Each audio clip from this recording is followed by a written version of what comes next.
Every day, I see life unfold on my beaches. It seems like humans enjoy my presence. Old couples on benches, children screaming or running around, young lovers coming to touch me and see how cold I really am, fishermen returning to the shore, their nets full of fish and locals walking their excited dogs. I have observed life by my beaches since the beginning of time.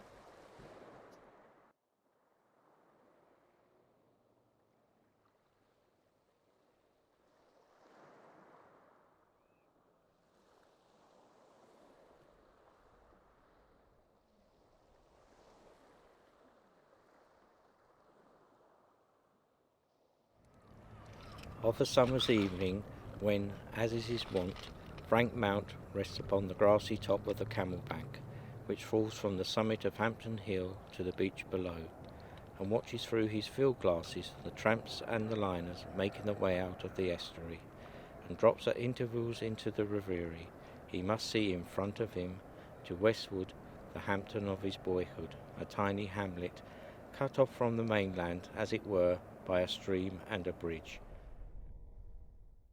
Oh yes, that's right. I do remember Thomas Mount. He lived back in the early days of Hampton. Back then it was named Hampton-on-Sea. Mr. Mount was a peculiar man. 3 months before his death, the old fellow was just here on my stony beach, sitting next to me, sponging himself down with seaweed. A few weeks after his death, I intercepted a conversation between Dr. Keswick Bowes and some fellow fishermen. The doctor believed Thomas Mount could have lived up to 100 years old if it hadn't have been for that strange habit. Hampton was just a few houses really up until, the oyster development was proposed in the 1860s. So there was just a few cottages here, a bit of fishing, and that was it. The 1860s was a time where the oyster industry was quite booming. Oysters nowadays are regarded as quite a niche food, aren't they? They're quite expensive and that, but in Victorian times they were a staple diet for a lot of poorer people. They were quite cheap. Whitstable, just along the coast, was quite successful with their oyster business, so why not set one nearby here?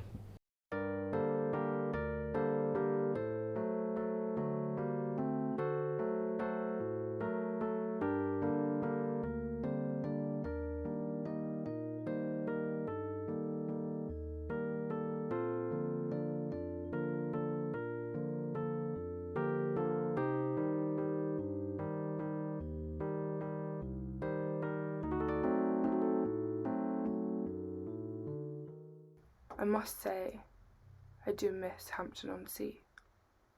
There was something about its charm, or maybe the people living there. Even though it has now disappeared under me, I still have recollections. This fellow's brought some back. For instance, the development of Hampton-on-Sea, from a hamlet to a suburb of Herne Bay. It all started with an oyster company and the construction of a pier. Herne Bay, Hampton and Recolver Oyster Fishery Company were formed in 1864, and there was a craze really in pier building in England and Wales from about 1860 to about 1910. Nearly 100 piers built all around the coast. Most resorts had to have a pier as the in thing to have. I felt when the pier was being built. Large pieces of wood enveloped in concrete were implanted in my grounds. I overheard builders saying it would extend to 1,050 feet in length and would be used to accommodate boats transporting my oysters all over Europe. I felt the excitement building up in this small hamlet. However, it did not last long. The company went into liquidation. The pier was quickly abandoned as I slowly eroded it away. No more oysters to be fished from my waters in Hampton.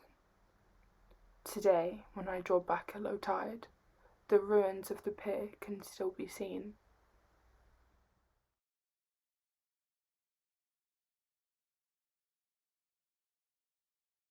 Really, Thomas Neal Freeman, who was going to built a little resort and also houses.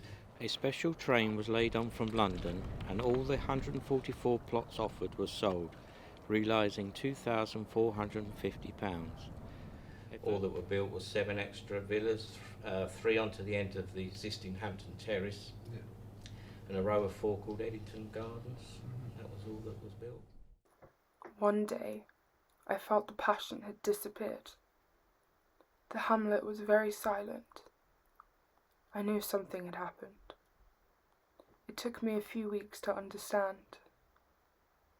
I overheard a conversation on the beach and learnt that this man with plans for developing Hampton-on-Sea into a sea resort had died unexpectedly of a heart attack. The land was now just being sold off to various individuals.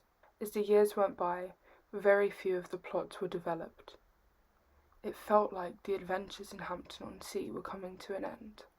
However, at the turn of the century, as houses were already disappearing under my waters, a new individual brought a second life to this sinking hamlet.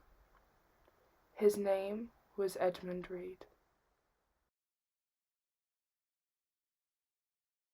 Edmund Reed, 4 Eddington Gardens, 1903, was a retired detective inspector of Metropolitan Police, involved in the Jack the Ripper murders. He moved in 1903, quickly became a local celebrity. He was like the leader of the community that was left and fighting for their rights, trying to get things improved. He wanted the sea defences built to protect the remaining houses, to put little signs up as well. Houses were here and all that's left of Hampton and all that sort of thing.